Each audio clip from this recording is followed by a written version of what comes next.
உன்னை யார் மதிக்கணும்? 10 வருஷம் ஆயிடுச்சு எனக்கும் அவளுக்கு கல்யாணம் ஆகி. பொண்டாட்டி லவ் யூ டி, லவ் யூ டி பொண்டாட்டி. மச்சான் இல்ல மச்சாவா பேசுறா போல கோவிந்த. லவ் யூ இன்னைக்கு வரைக்கும் லவ் பண்ணிருக்கா பாக்குறவங்க போதுமே. என் சொந்தக்காரங்க பாக்குறாங்க உட்கார்ந்திருக்க இடம் தப்பு. அவ இன்னைக்கு இது வரைக்கும் எதுவுமே கேட்டது இல்ல. நான் ஒரு மஞ்சள் ஒண்ணு கோயில் பின்னாடி கூட்டு போனேன். கோயில்ல அர்ச்சகர் முன்னாடியே இன்னைக்கு வரைக்கும் அவ என்கிட்ட எதுவுமே கேட்டது இல்ல.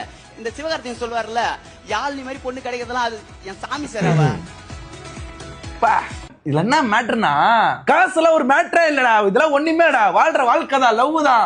நான் அவ மேல வச்சிருந்த லவ், அவ மேல வச்சிருந்த லவ், அந்த ஒரு அண்டர்ஸ்டாண்டிங், அந்த ஒரு புரிதல். இப்படியும் ஆம்பளைங்க இருக்காங்க பாரு. என்ன லவ் பாடுறா, லவ் லவ் டி லவ் டி, ஏய் லவ் டு, ஏய் மச்சான் இல்ல இது சூப்பரா இருக்கு. நம்மள நம்ம ஆள்ட்ட லவ் யூடான்னு சொன்னா என்ன சொல்லுவாங்க? லவ்டான்றுவாங்க. ஓ சனியோ, ஏன்டா இப்படி ஏன்டா இப்படி? இதெல்லாம் பாக்கிறதுக்கு அதிசயமா இருக்குடா. இப்போ இந்த வெளிநாட்டுல இருந்து நம்ம ஊருக்கு அதிசயமா வந்து பார்க்க வருவாங்களே, நம்ம அவங்க ஊருக்கு போனா அதிசயமா பாப்போம்ல சில விஷயங்கள்லாம். அந்த மாதிரி நம்ம ஊர்ல இந்த மாதிரி காதெல்லாம் பாக்குறதுக்கு அதிசயமாகுது. பொண்டாட்டி எப்படி சாமி சார்ன்றாரு, சாமின்றா போல. ஐயோ ஐயோ, நம்மள சொல்றாங்களா அந்த மாதிரி சாமின்னு? இப்பெல்லாம் சாமி எல்லாம் சொல்றது இல்ல, காமின்றாங்க. வீடியோ கால்ல காமின்றாங்க. அதுதான் ஆயிடுச்சு இப்ப ஜெனரேஷனு, அப்படிதான் ஆயிடுச்சு. இப்போ இந்த வீடியோ பார்க்கும்போது, இந்த லவ் பார்க்கும்போதோ உனக்கு என்ன தோணுது? எனக்கும் ஆசையா தான் இருக்கு, யாழை கூட்டினு இந்த மாதிரி ஷோக்கு போகணும்னு. ஆனா இவெல்லாம் கூட்டினு இந்த மாதிரி ஷோ போக முடியாது. சொல்வதெல்லாம் உண்மைதான் போகணும். சொல்வதெல்லாம் உண்மையெல்லாம் போக கூடாது. அவன் சொல்றதெல்லாம் போய் அந்த ஷோக்கு தான் கூட்டு போக முடியும். என்ன பண்றது?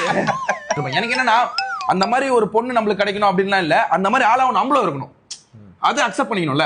நம்மளும் அந்த மாதிரி ஒரு பர்சனா இருக்கணும். நம்ம இப்ப இருக்கிற நிலைமையில நம்ம லவ் லைஃப்ல பார்க்கும்போதோ நம்ம அவங்கள சந்தோஷமா பாத்துக்கணும்னு நினைக்கிறோம். ஆனா அவங்க நீ உங்க வாழ்க்கையில சந்தோஷத்தையே பார்க்க கூடாதுன்னு நினைக்கிறாங்க. கண்டிப்பா. இதெல்லாம் தாண்டி ஒரு ஆணும் பெண்ணும் வந்து 2 பேரும் சரிசமமா வந்து அவங்க நிலைமையை புரிஞ்சுக்கின்னு நம்ம வாழ்க்கையில ஒரு தலைமையை தாங்கி தலைமையில ஏறி உட்காந்துக்கிறாங்க. அதையும் தாண்டி சரி, அதையும் பொருட்படுத்தாம சரி இதாண்டா வாழ்க்கை, இவங்க தாண்டா கடைசி வரைக்கும் சொல்லிட்டு நம்ம கடமையா போனா நம்ம கடைசியில கடை மாதிரி தான் அவங்க குடிக்கணும். கரெக்ட். இந்த மாதிரி லவ் கப்புள்ஸ் இந்த மாதிரி வீடியோ எல்லாம் பார்த்து சந்தோஷப்படுறது நல்லது.